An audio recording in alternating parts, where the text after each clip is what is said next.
আসসালামু আলাইকুম। এখন দেখবেন সংবাদ শিরোনাম।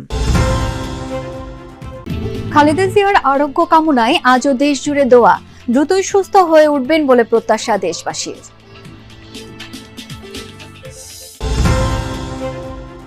দেশে এখনো চাঁদাবাজি দুর্নীতি অব্যাহত রয়েছে, চলছে কু করার চেষ্টা।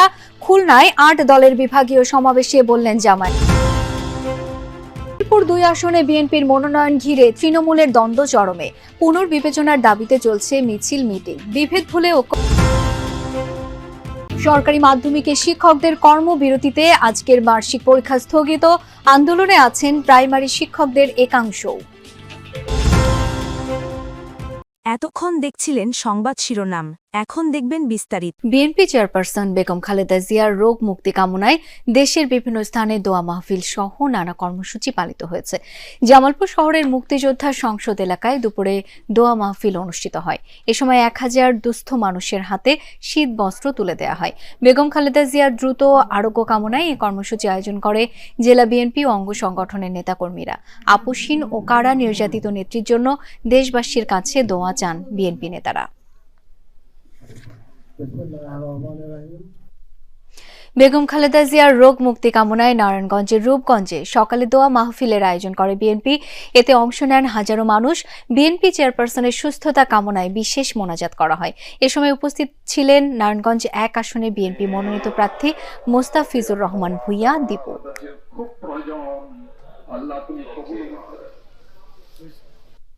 আপসীর নেত্রী, সেই নেত্রীর মাধ্যমে বাংলাদেশে গণতন্ত্র এসেছে, সেই নেত্রীর স্যাক্রিফাইসে এই বাংলাদেশকে টিকিয়ে রেখেছে। এই নেত্রী আজকে অসুস্থ, মানে বাংলাদেশ আজকে অসুস্থ। বিএনপি চেয়ারপারসন বেগম খালেদা জিয়ার দ্রুত আরোগ্য কামনায় কুড়িগ্রামে দোয়া ও ফ্রি মেডিকেল ক্যাম্পের আয়োজন করা হয়। কুড়িগ্রাম ২ আসনে বিএনপি মনোনীত প্রার্থী সোহেল হোসনাইন কায়কোবাদের উদ্যোগে এই কর্মসূচি পালিত হয়। দিনব্যাপী মেডিকেল ক্যাম্পে হাজারো মানুষকে বিনামূল্যে চিকিৎসা সেবা দেওয়া হয়।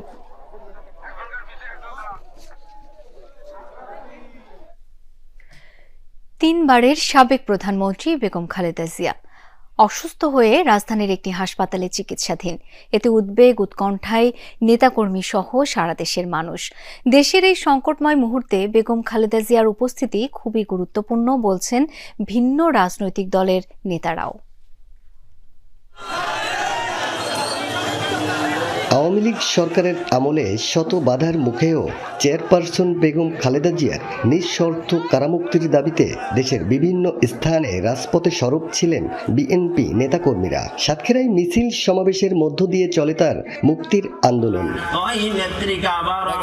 ২৪-এর ছাত্র জনতার আন্দোলনে সরকার পতনের পর বেগম খালেদা জিয়ার মুক্তিতে স্বস্তি ফেরে নেতাকর্মী ও সমর্থকদের মধ্যে। তিনবারের সাবেক এই প্রধানমন্ত্রী বর্তমানে হাসপাতালে নিবিড় পর্যবেক্ষণে রয়েছেন। এতে উদ্বেগ উৎকণ্ঠায় তৃণমূলের নেতাকর্মীরা সুস্থতা কামনায় প্রার্থনা করছেন সবাই। শাসক যে সরকার ছিলেন তিনি তার উপরে যে মানসিক নির্যাতন, শারীরিক নির্যাতন করে গেছেন, তার একটি মূল কারণ হচ্ছে এটা। তার একটি মূল কারণ হচ্ছে এজন্য শেখ হাসিনাকে সম্পূর্ণ দায়ী করতে হবে। তাকে চিকিৎসা দেওয়া হতো না। কারাগারে যদি কোনো ডাক্তার চিকিৎসার জন্য যেতেন, সেই ডাক্তারকে এই ফ্যাসিস্ট সরকার হেনস্থা করত। আল্লাহ তাআলার কাছে আমরা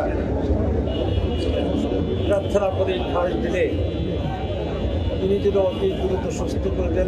শুধু দলের নেতাকর্মীরাই নয়, গণতন্ত্র ও দেশের স্বার্থে আপসহীন নেত্রী হিসেবে খ্যাত বেগম খালেদা জিয়ার অসুস্থতার খবরে উদ্বেগ ছড়িয়েছে সব শ্রেণী পেশার মানুষের মাঝেই। ভালোই যাক, সুস্থই যাক, দোয়া করছি আমরা ওর জন্য। প্রত্যেকেই একটাই দোয়া করছেন যে উনি দ্রুত সুস্থ হয়ে উঠুক এবং অচিরেই রাজনীতির মাঠে ফিরে আসুক।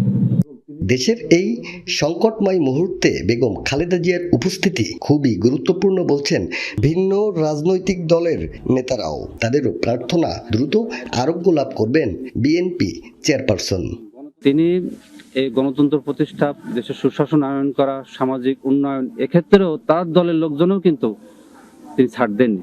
তার আশু রোগ মুক্তি আমরা কামনা করি। যে প্রেক্ষাপটের মধ্যে আছে আমরা এই প্রেক্ষাপট থেকে উত্তরণ হতে গেলে খালেদা জিয়ার মতো একজন দক্ষ রাজনীতিবিদের প্রয়োজন। কারণ আজকে যাদের কাছে জাতি আশা করেছিল তারা কেউ আজ দেশে নেই, বেঁচে আছে বেগম খালেদা জিয়া। আল্লাহ আমার প্রিয় মা বোনরা রয়েছেন, তারই কথা মুরব্বিয়ানে কেরাম রয়েছেন। ৮ দলের নয় ১৮ কোটি জনগণের বিজয় চায় জামায়াতে ইসলাম, এমনটাই বলেছেন দলটির আমির ডাক্তার শফিকুর রহমান। খুলনার শিববাড়ি মোড়ে ৮ দলের বিভাগীয় সমাবেশে অংশ নেন তিনি। সেখানে প্রধান অতিথির বক্তব্যে জামায়াতের আমির বলেন, বর্তমানে ক্ষুদ্র বা বড় ব্যবসায়ী কেউ শান্তিতে নেই, চাঁদাবাজি দুর্নীতি অব্যাহত রয়েছে, কু করার চেষ্টাও চলছে। তবে কোনো ইসলামী দলের বিরুদ্ধে এখন পর্যন্ত চাঁদাবাজির কোনো অভিযোগ পাওয়া যায়নি। তিনি আরো বলেন, এদেশে যার প্রভাব প্রতিপত্তি নেই, ব্যাংকে অঢেল টাকা নেই, তারা সুবিচারও পায় না। যার অবস্থা, বেগম খালেদা জিয়া কখনো ৭২-এর সংবিধানের পক্ষে কথা বলেননি। চাঁদাবাজি অব্যাহত রয়েছে, দুর্নীতি অব্যাহত রয়েছে, ক্ষমতায় না গিয়ে অনেকে ক্ষমতার দাপট দেখাচ্ছে, প্রশাসনিক কু করার চেষ্টা করছেন। আগামী নির্বাচনে চলে বলে কৌশলে কেউ কেউ আমরা শুনতে পাই বিভিন্ন জায়গায় বসে ষড়যন্ত্রের জাল বুনছেন। আচরণবিধি লঙ্ঘন করলে কাউকে ছাড় দেবে না নির্বাচন কমিশন। যেই প্রার্থী আচরণবিধি লঙ্ঘন করবে তার প্রার্থিতা বাতিল হয়ে যাবে, এমনটাই বলেছেন নির্বাচন কমিশনার আনোয়ারুল ইসলাম সরকার। সকালে নারায়ণগঞ্জ বন্দরে সাইরা গার্ডেনে এক কর্মশালায় অংশ নেন তিনি। এ সময় ইসি বলেন, যেন তেনভাবে কোনো নির্বাচনের আয়োজন করা হবে না। যেখানে জরিমানা করা দরকার, জেল দেয়া দরকার, সেখানে ম্যাজিস্ট্রেটরা সবসময় তৎপর থাকবে এবং যথাযথ ব্যবস্থা নেবে। তিনি আরও বলেন, এবার নির্বাচনে কোনো পোস্টারের ব্যবহার করা যাবে না। তফসিল ঘোষণার সাথে সাথে এই বিষয়ে কঠোর হবে নির্বাচন কমিশন। যদি এমন পরিস্থিতি সৃষ্টি হয় যে ফল ঘোষণার আগ পর্যন্ত কোনো যদি অন্তরায় সৃষ্টি হয়, তাহলে প্রিজাইডিং অফিসার কেন্দ্র বন্ধ করতে পারবেন, রিটার্নিং অফিসার পুরা আসনটাই বাতিল করে দিতে পারবেন এবং হলফনামার যে বিষয়গুলো থাকবে নমিনেশন পেপার সাবমিশনের সময়, হলফনামায় যদি কোনো তথ্য গোপন করেন এবং কম বেশি দেন, সেই ক্ষেত্রে পাশ করার পরেও তার এই যে পদবি এটি বাতিল হবে। মেহেরপুর ২ আসনে বিএনপির মনোনয়ন ঘোষণার পর থেকে তৃণমূলের দ্বন্দ্ব প্রকট আকার ধারণ করেছে। মনোনয়ন পুনর্বিবেচনার দাবিতে মিছিল, মিটিং, মানববন্ধন করছে গাংনী উপজেলা ও পৌর বিএনপি। অন্যদিকে দ্বন্দ্ব বিভেদ ভুলে নেতাকর্মীদের নিয়ে দলকে সুসংগঠিত করতে কাজ করে যাচ্ছে বলে জানান বিএনপি মনোনীত প্রার্থী সাবেক এমপি আমজাদ হোসেন। এই মিছিল মেহেরপুর ২ আসনে বিএনপির মনোনয়ন বঞ্চিত জাভেদ মাসুদ মিল্টন সমর্থকদের প্রার্থী পরিবর্তনের দাবিতে চলছে মশাল মিছিল। এই আসন থেকে বিএনপির মনোনয়ন পেয়েছেন সাবেক সংসদ সদস্য আমজাদ হোসেন। এরপর থেকেই স্থানীয় বিএনপির মধ্যে দেখা দিয়েছে সংঘাত। আমজাদ হোসেন সমর্থকদের সাথে সংঘাতেও জড়াচ্ছেন জেলা বিএনপির সভাপতি জাভেদ মাসুদ মিল্টন সমর্থকরাও।